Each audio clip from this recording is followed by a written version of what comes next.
From New York, businessman Andrew Yang.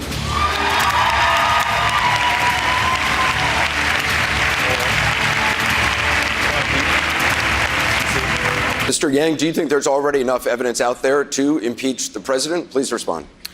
I support impeachment, but we shouldn't have any illusions that impeaching Donald Trump will, one, be successful, or two, erase the problems that got him elected in 2016. We're standing in the great state of Ohio, the ultimate purple state, the ultimate bellwether state. Why did Donald Trump win your state by 8 points? Because we got rid of 300,000 manufacturing jobs in your towns. And we're not stopping there. How many of you have noticed stores closing where you work and live here in Ohio? Raise your hands. It's not just you. Amazon alone is closing 30% of America's stores and malls, soaking up $20 billion in business while paying zero in taxes. These are the problems that got Donald Trump elected, the fourth industrial revolution.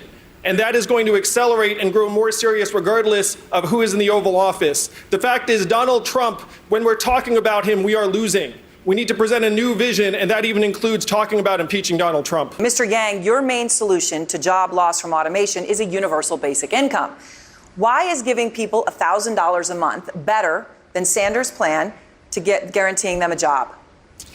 I am for the spirit of a federal jobs guarantee, but you have to look at how it would actually materialize in practice. What are the jobs? Who manages you? What if you don't like your job? What if you're not good at your job? The fact is, most Americans do not want to work for the federal government. And saying that that is the vision of the economy of the 21st century, to me, is not a vision that most Americans would embrace.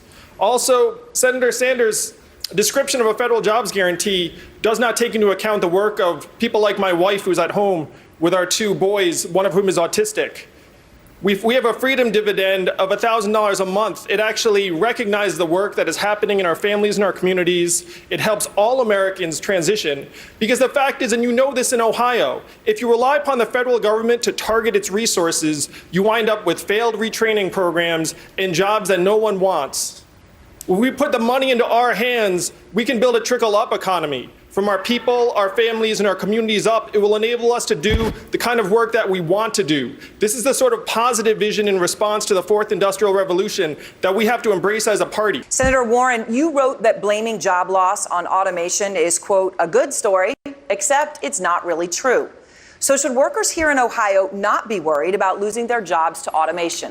So the data show that we've had a lot of problems with losing jobs, but the principal reason has been bad trade policy. For child care, instead of having to pay 20% of their income for it. Senator Warren, I've been talking to Americans around the country about automation, and they're smart. They see what's happening around them. Their Main Street stores are closing. They see a self-serve kiosk in every McDonald's, every grocery store, every CVS.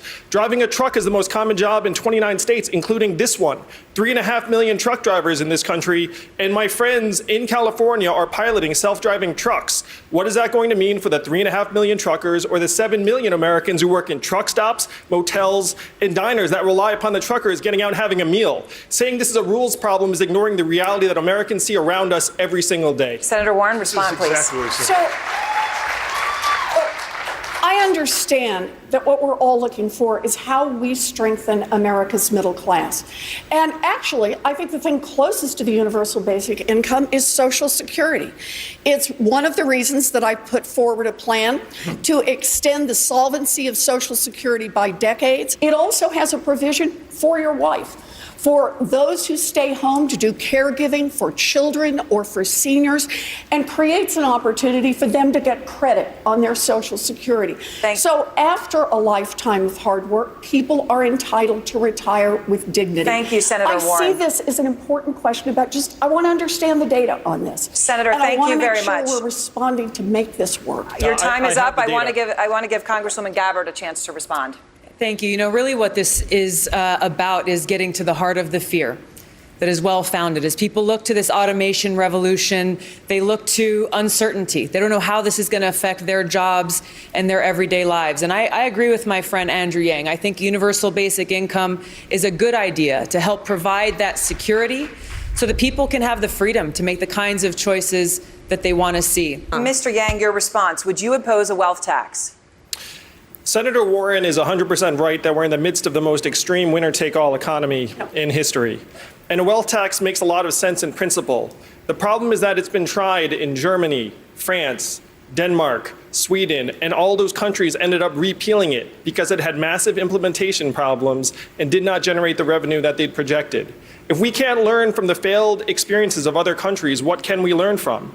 We should not be looking to other countries' mistakes. Instead, we should look at what Germany, France, Denmark, and Sweden still have, which is a value-added tax. If we give the American people a tiny slice of every Amazon sale, every Google search, every robot truck mile, every Facebook ad, we can generate hundreds of billions of dollars and then put it into our hands because we know best how to use it. Thank you. Thank you. Mr. Yang, your response to Putin and Russia. Of course. We have to look at the chain of events. How did we get here? The fact is we're falling apart at home, so we voted in Donald Trump, and he's now led us down this dangerous path with erratic and unreliable foreign policy. We have to let Russia know, look, we get it. We've tampered with other elections, you've tampered with our elections, and now it has to stop. And if it does not stop, we will take this as an act of hostility against the American people. I believe most Americans would support me on this.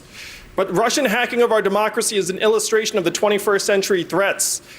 Artificial intelligence, cybersecurity, climate change, loose nuclear material, military drones, and non-state actors. These are the threats that are going to require our administration to catch up in terms of technology. We all know we are decades behind the curve on technology. We saw when Mark Zuckerberg testified at Congress the nature of the questioning. As Commander-in-Chief, I will help pull us forward. Thank you. Mark, and that's going to be a huge responsibility of the next president. Thank I you, want Mr. Yang. to respond to Mr. Yang. I don't see a moral equivalency between our country and Russia.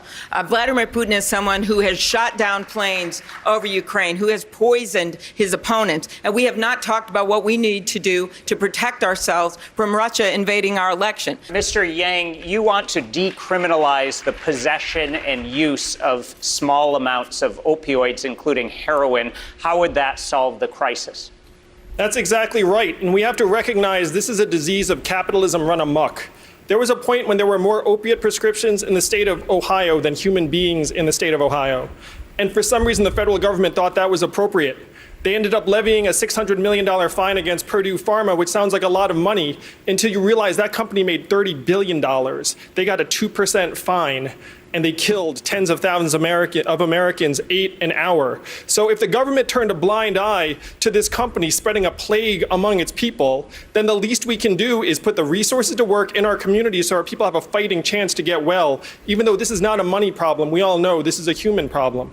And part of helping people get the treatment that they need is to let them know that they're not going to be referred to a prison cell. They will be referred to treatment and counseling. I talked to an EMT in New Hampshire, and he said he saves the same addicts over and over again. Because the fact is, after you save someone who's ODing, you just bring them back to their house and they OD again the following week. So we need to decriminalize opiates for personal use. We have to let the country know this is not a personal failing. This was a systemic government failing.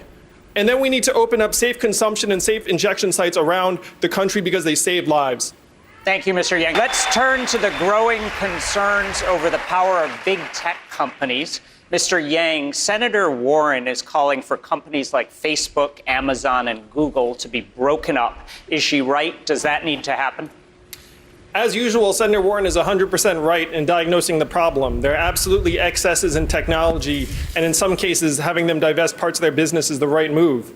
But we also have to be realistic that competition doesn't solve all of the problems. It's not like any of us wants to use the fourth best navigation app. That would be like cruel and punishment. There's a reason why no one is using Bing today.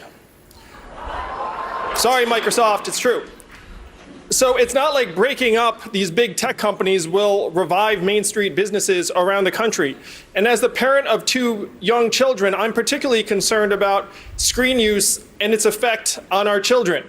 Studies clearly show that we're seeing record levels of anxiety and depression coincident with smartphone adoption and social media use.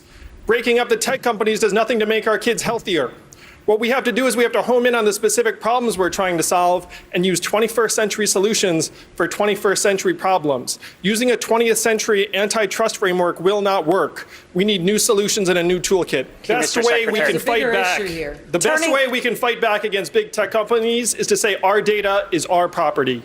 Right now, our data is worth more than oil. How many of you remember getting your data check in the mail? It got lost. It went to Facebook, Amazon, Google. If we say this is our property and we share in the gains, that's the best way we can balance the scales against the big tech companies. Last week, Ellen DeGeneres was criticized after she and former President George W. Bush were seen laughing together at a football game. Ellen defended their friendship, saying we're all different, and I think that we've forgotten that that's okay, that we're all different. So in that spirit, we'd like you to tell us about a friendship that you've had that would surprise us, what impacts it's had on you and your beliefs. Mr. Yang? First, I want to thank all the voters tuned in at home. If you don't feel like you answered you got your question answered tonight, it's understandable. There are 12 of us. I'm going to be answering voter questions for 10 straight hours this Friday. My website, yang2020.com, and if you ask your question tonight, there's a better chance I'll get to it. My surprising friendship, it's been so much fun running for president because I've gotten to meet so many Americans I never would have gotten to meet otherwise. The friendship that sticks out for me is a guy named Fred, who's an avid Trump supporter, a trucker. He let me ride in his truck for hours. He spent some time in jail. I heard about his experiences trying to get other people off of drugs. And I'm happy to say that after our ride together, he actually said that he would move from Donald Trump to my campaign, which was a thrill for me, and we've remained in touch ever since. The truth is that what happened to the 4 million manufacturing workers here in Ohio and Michigan and Pennsylvania and Wisconsin and Iowa did not care about our political party. The fourth industrial revolution is now migrating from manufacturing workers to retail, call centers, transportation, as well as to white-collar workers like attorneys, pharmacists, and radiologists. It does not care about our party. Donald Trump had a set of solutions in 2016. What did he say? He said, we're going to build a wall, we're going to turn the clock back, we're going to bring the old jobs back. America, we have to do the opposite of all of these things. We have to turn the clock forward. We have to accelerate our economy and society as quickly as possible. We have to evolve in the way we think about ourselves and our work and our value.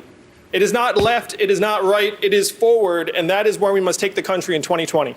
Mr. Yang, thank you very much. Thank you for watching. We hope you enjoyed. And before we go, I want to give a huge thank you to all of our God tier patrons over on Patreon. Yang Gang 2020. Yang Gang 2020. Yang Gang 2020. Yang Gang. Yeah.